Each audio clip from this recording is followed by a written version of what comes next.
Good morning class. Last video explanation में हमने हमारा जो ऑक्सीकरण संख्या होती है, जो ऑक्सीडेशन नंबर होती है, उसको आइडेंटिफाई करने के लिए, उसको निकालने के लिए कुछ रूल्स पढ़े थे। साथ ही मैंने आपको एक एग्ज़ाम्पल भी बताया था। एग्ज़ाम्पल को सॉल्व करके मैंने किसी भी अननोन एटम की, किसी भी अज्ञात परमाणु की ऑक्सीकरण संख्या कैसे ज्ञात करें, ये भी मैंने आपको सिखाया था। आज के एक्सप्लेनेशन में हम वैलेंसी एंड ऑक्सीडेशन नंबर, यानी कि संयोजकता और ऑक्सीकरण संख्या, इन दोनों में क्या अंतर होता है, जिसकी वजह से कोई कन्फ्यूज़न क्रिएट ना हो, इसे हम क्लियर करेंगे। तो स्टार्ट करते हैं। सबसे पहले कह रहे हैं the valency of an element is its capacity to combine with the atoms of other element. संयोजकता का मतलब क्या होता है? संयोजकता वर्ड जो है वो बना हुआ है हिंदी में वर्ड संयोजन से। संयोजन का मतलब जाकर के किसी दूसरे के साथ संयोजित हो जाना। और इंग्लिश में वैलेंसी का मतलब होता है कि ये किसी एटम की कैपेसिटी को शो करती है, उसकी क्षमता को दर्शाती है। जैसे आपको पता है कि जितने भी एटम, जितने भी हमारे परमाणु होते हैं, वो सब चाहते हैं कि उनका अष्टक, उनका जो ऑक्टेट है, यानी 72 कोश में जो इलेक्ट्रॉन पाए जा रहे हैं, आउटर मोस्ट शेल में जो इलेक्ट्रॉन्स पाए जा रहे हैं, वो 8 इलेक्ट्रॉन प्रेजेंट हो जाएं। और इन 8 इलेक्ट्रॉन प्रेजेंट होने की वजह से इनका अष्टक क्या हो जाएगा? पूरा हो जाएगा, इनका ऑक्टेट कंप्लीट हो जाएगा। ऑक्टेट कंप्लीट हो जाने पर जो आपका एटम होता है, जो परमाणु होता है, वो स्थायी हो जाता है, स्टेबल हो जाता है। फिर वो किसी अन्य परमाणु के साथ, किसी अन्य एटम के साथ अभिक्रिया नहीं करता है, रिएक्शन नहीं करता है। जैसा कि आप जानते भी हैं, जो आपकी नोबल गैसेस होती हैं, जो अक्रिय गैसें हैं, जैसे कि हीलियम है, नियॉन है, क्रिप्टन है, जिनॉन है, रेडॉन है, ये आपकी कुछ ऐसी गैसें हैं जो पीरियोडिक टेबल में सबसे लास्ट समूह में, लास्ट ग्रुप में पाई जाती हैं, जिनका अष्टक पूर्ण होता है। अगर आपका इलेक्ट्रॉनिक कॉन्फ़िगरेशन आप इनका करेंगे, यानी कि इलेक्ट्रॉनिक विन्यासीकरण जब आप निकालेंगे, तो आप देखेंगे कि इनके 72 कोश में 8 इलेक्ट्रॉन उपस्थित होंगे। केवल हीलियम एक्सेप्शन है, अपवाद है, जिसमें 2 इलेक्ट्रॉन होंगे, क्योंकि इसके पास सिर्फ एक ही सबशेल पाई जाती है, जो कि आपकी एस सबशेल, एस उपकोश पाया जाता है। तो इसमें सिर्फ 2 ही इलेक्ट्रॉन जो होते हैं 72 कोश में उपस्थित होते हैं, तो इसका भी अष्टक पूर्ण माना जाता है। तो इनके अलावा बाकी जितने भी परमाणु हैं, उनका अष्टक जो होता है अपूर्ण होता है, उनका ऑक्टेट इनकम्प्लीट होता है। तो वो अपने ऑक्टेट को कंप्लीट करने के लिए किसी दूसरे परमाणु, किसी दूसरे एटम की हेल्प लेते हैं। और ऐसा करते समय वो जितने अन्य परमाणुओं के साथ जुड़ेंगे, जितने अन्य जो आपके एटम्स हैं, उनके साथ जाकर कंबाइंड होंगे और इलेक्ट्रॉन शेयर करेंगे, इलेक्ट्रॉन साझा करेंगे, या इलेक्ट्रॉन देंगे या इलेक्ट्रॉन लेंगे, वही इलेक्ट्रॉनों की जो संख्या होगी वो आपकी संयोजकता, यानी कि वैलेंसी कहलाएगी। और आसान भाषा में अब एक लाइन में आप समझ सकते हैं, the valency of an element is its capacity to combine with the atoms of other element. Valency जो होती है किसी भी एलिमेंट की, वो उसकी कैपेसिटी होती है कंबाइन होने की किसी दूसरे एटम के साथ। किसी तत्व की संयोजकता उस तत्व की दूसरे तत्वों के परमाणुओं से संयोग करने की क्षमता को प्रदर्शित करती है। अब यहाँ पर आप दोनों में डिफरेंस, क्योंकि आपको ऑक्सीडेशन नंबर तो पता ही है, वही तो हमारा चैप्टर है ऑक्सीकरण संख्या, कि ऑक्सीकरण संख्या क्या होती है, ऑक्सीडेशन नंबर क्या होती है, कि किसी भी अभिक्रिया में भाग लेते समय, किसी भी रिएक्शन में पार्टिसिपेट करते समय जो हमारे एटम्स होते हैं, जो हमारे परमाणु होते हैं, वो जितने इलेक्ट्रॉनों का आदान प्रदान करते हैं, जितने इलेक्ट्रॉन बढ़ते हैं या इलेक्ट्रॉन घटते हैं, वही हमारी ऑक्सीकरण संख्या कहलाती है, ऑक्सीडेशन नंबर कहलाती है। अगर इलेक्ट्रॉन देगा तो हमारा जो परमाणु है उसके ऊपर पॉजिटिव चार्ज आ जाएगा, धन आवेश आ जाएगा, और अगर इलेक्ट्रॉन लेगा तो उसके ऊपर ऋण आवेश आ जाएगा, नेगेटिव चार्ज आ जाएगा। लेकिन वैलेंसी के केस में ऐसा नहीं होता है। वैलेंसी जो होती है, संयोजकता जो होती है, वो फिक्स रहती है। ये अपने जो जितने भी परमाणु होते हैं, जितने एटम्स होते हैं, उनकी वैलेंसी जो है, उनकी संयोजकता पहले से ही फिक्स होती है, क्योंकि उन्हें पता है कि उनको अपना अष्टक पूर्ण करने के लिए कितने इलेक्ट्रॉनों की आवश्यकता है, अपना ऑक्टेट कंप्लीट करने के लिए उन्हें कितने इलेक्ट्रॉन चाहिए। तो ये एक छोटा सा डिफरेंस होता है। देखिए, valency it represents combining capacity of an element and plus and minus signs are not assign to it. इसीलिए हम इसमें प्लस या माइनस के साइन नहीं शो करते हैं। जबकि oxidation number it represents charge present on a combined atom and it is assigned plus और minus sign on the basis of nature of charge. जबकि ऑक्सीडेशन नंबर में हम साइन जो है वो शो करते हैं। सेकेंड है generally it's value is definite for an element. देखिए लिखा है इन्होंने कि एक किसी भी एलिमेंट के लिए जो उसकी वैलेंसी होती है वो डिफाइन होती है, पहले से ही फिक्स होती है, जबकि it's value is variable and depends upon the nature of compound. किस तरह का कंपाउंड बन रहा है, जो आपका एलिमेंट का जो एटम है वो किस तरह का कंपाउंड बना रहा है, इस पर ही डिपेंड करेगा कि उसकी वैलेंसी क्या है। Third, it is always an integer. ये हमेशा इंटीजर फॉर्म में होगी, यानी कि ये 1 होगी, हाँ 0 होगी, 2 होगी, 3 होगी। लेकिन जो ऑक्सीडेशन नंबर होती है वो क्या हो सकती है, फ्रैक्शनल फॉर्म में भी हो सकती है। ये 1/2 भी हो सकती है, जैसा कि आपने ऑक्सीजन के केस में देखा था -1/2। फोर्थ है it's value is 0 except for inert gases. इसकी वैल्यू जो है 0 हो सकती है, जैसा कि आप इनर्ट गैसेस में देखते भी हैं, इनर्ट गैसेस में जो वैलेंसी होती है वो 0 हो जाती है। इट मे बी 0, तो कह रहे हैं इट्स वैल्यू, सॉरी एक यहाँ पर मिसप्रिंट था, इसे मैं क्लियर करना चाहूँगा। It's value can not be 0। संयोजकता जो होती है वो कभी भी शून्य नहीं होती, कभी 0 नहीं होती। केवल एक ही एक्सेप्शन है, इनर्ट गैसेस, यानी कि इनर्ट गैसेस को छोड़ करके बाकी किसी भी एलिमेंट के एटम की जो वैलेंसी होगी वो 0 नहीं होगी। जबकि जो ऑक्सीडेशन नंबर है, मैंने बताया था कि जितने भी होमो मॉलिक्यूल होते हैं, यानी कि सम परमाणु जो अणु होते हैं, जैसे कि Cl2 है, H2 है, O2 है, इनकी तो हमेशा ही 0 रहती है। तो ऑक्सीडेशन नंबर 0 हो सकती है, लेकिन जो आपकी वैलेंसी जो संयोजकता होती है वो कभी 0 नहीं होगी, केवल किन को छोड़ करके, अक्रिय गैसों यानी कि इनर्ट गैसेस को छोड़कर। तो ये है हमारा वैलेंसी और ऑक्सीडेशन नंबर में डिफरेंस। मैं आपको ये हिंदी में एक्सप्लेन कर देता हूँ, देन उसके बाद हम कैसे ऑक्सीडेशन नंबर कैलकुलेट करें वो हम सीखेंगे।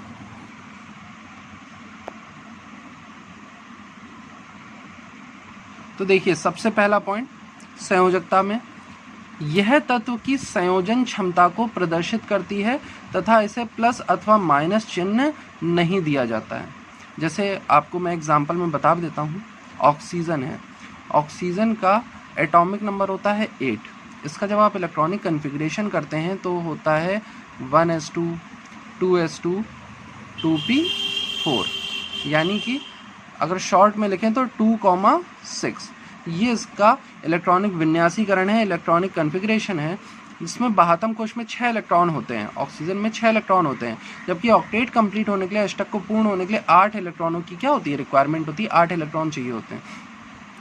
तो यहाँ पर ऑक्सीजन क्या करेगा, अपना अष्टक पूर्ण करने के लिए, अपना ऑक्टेट कंप्लीट करने के लिए ये 2 इलेक्ट्रॉन किसी से लेगा, और क्योंकि ये 2 इलेक्ट्रॉन ले रहा है और इसके पास 2 इलेक्ट्रॉनों की कमी है, तो जब ये अपना अष्टक पूर्ण कर लेगा, 2 इलेक्ट्रॉन ले लेगा, तो इसके ऊपर जो है 2- चार्ज आ जाता है।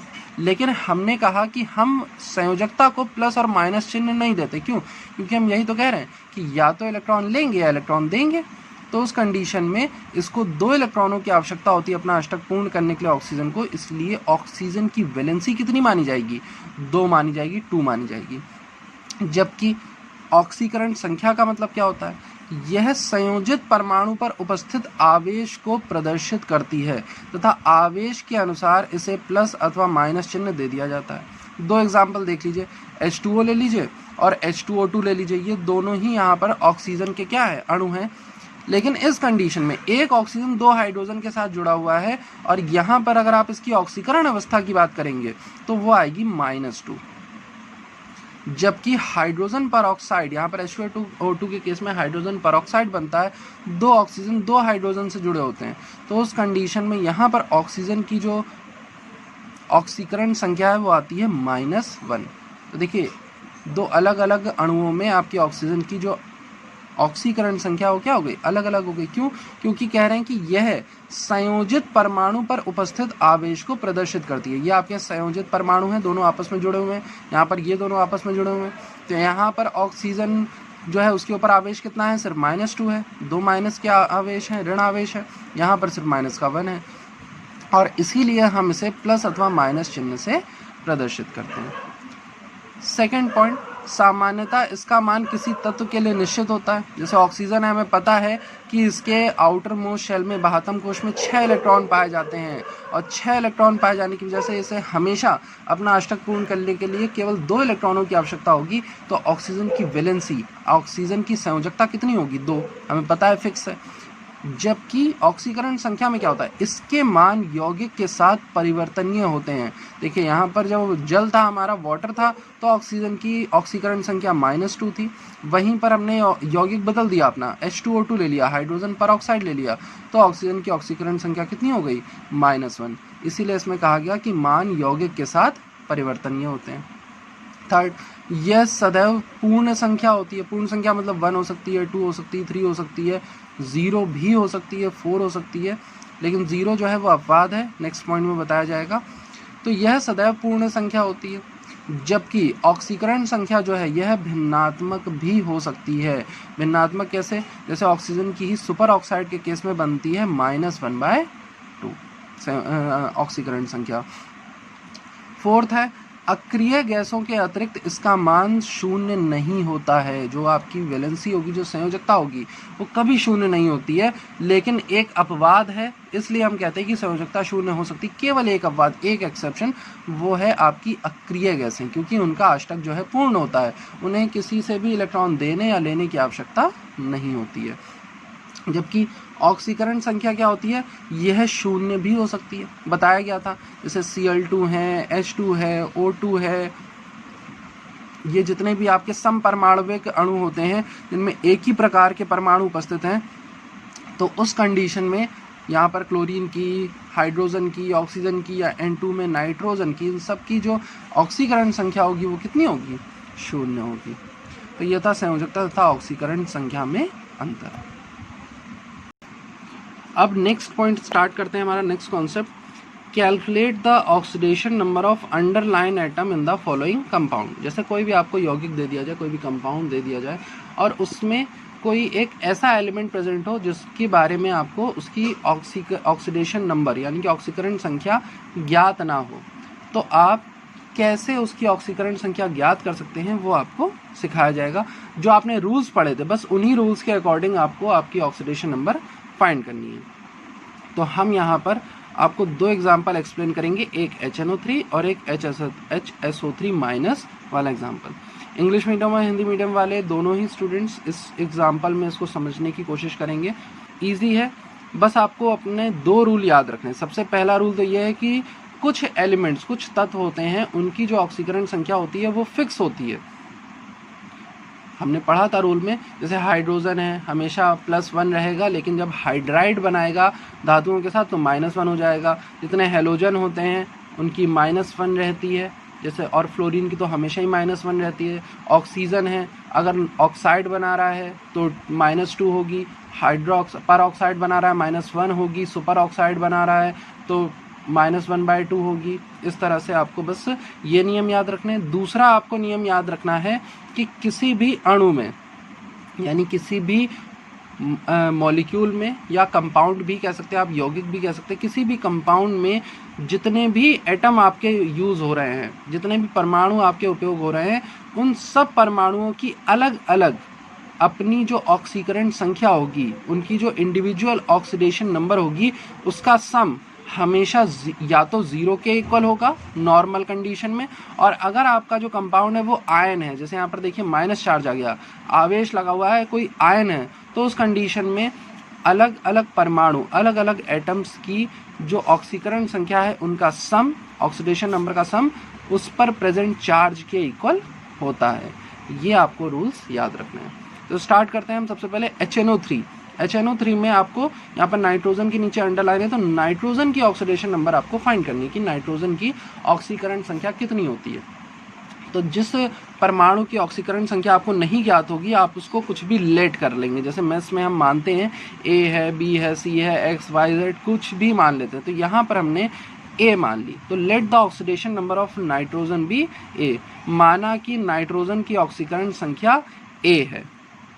अब हमको पता है oxidation number of H plus oxidation number of N plus 3 molecule into oxidation number of O, यानी कि हाइड्रोजन की जो ऑक्सीकरण संख्या होगी प्लस नाइट्रोजन की जो ऑक्सीकरण संख्या होगी प्लस 3 मॉलिक्यूल, यहाँ पर 3 जो है अणु पाए जा रहे हैं, 3 एटम है हमारे ऑक्सीजन के, तो ऑक्सीजन की जो ऑक्सीकरण संख्या होगी उसमें 3 से गुणा करने पर इन तीनों का जो योग होगा वो किसके इक्वल होगा, इन तीनों का जो सम है वो 0 के इक्वल होना चाहिए। फिर से बहुत ध्यान समझिए, हाइड्रोजन की जो ऑक्सीडेशन नंबर होगी तो हाइड्रोजन की ऑक्सीडेशन नंबर कितनी होती है 1, यहाँ पे 1 लिख लिया।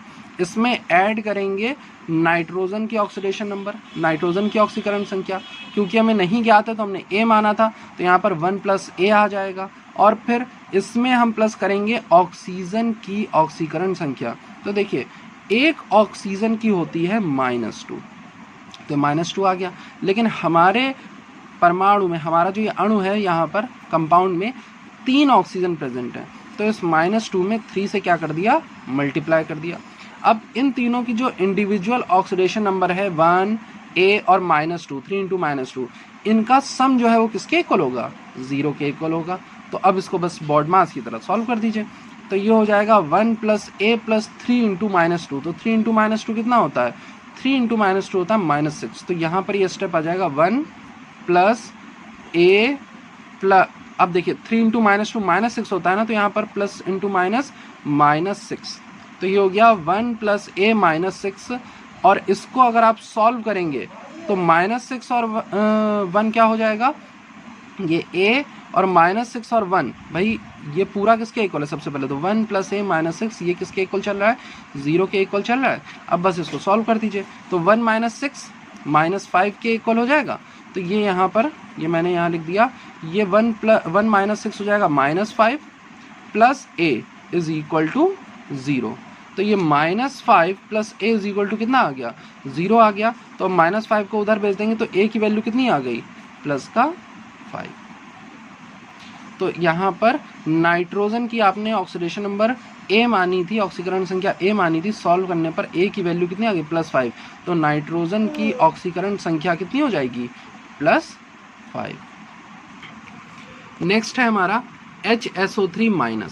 एक आपको नॉर्मल आयन बता दिया गया, दूसरा आपको बताया जा रहा है एक आयन के बारे में। ये आपका नॉर्मल कंपाउंड था, ये आयन नहीं था, तो आपने 0 के इक्वल ली थी।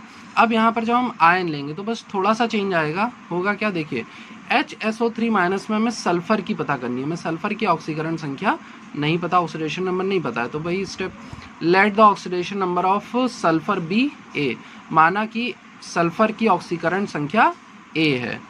तो हमारा रूल क्या कहता है कि यहाँ पर जो तीनों अलग अलग एटम्स हैं, या जो तीनों परमाणु हैं, इनकी अलग अलग जो ऑक्सीकरण संख्या है उनका हमें योग निकालना है।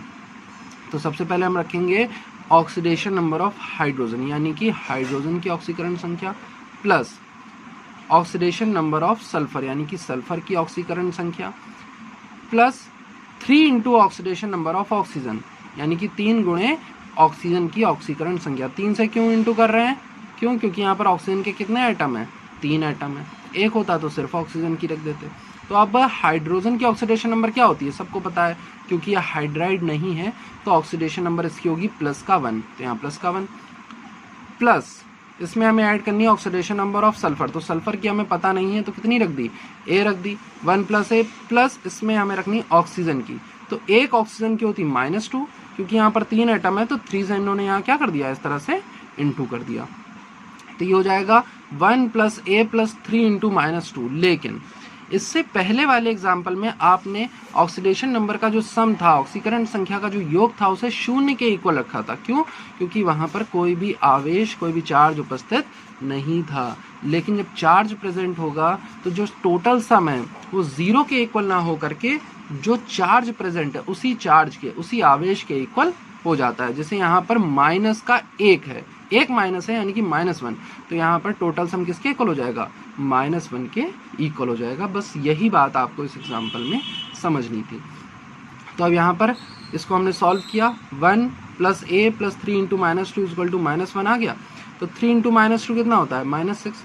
तो 1 + A - 6 = हो जाएगा -1 के इक्वल।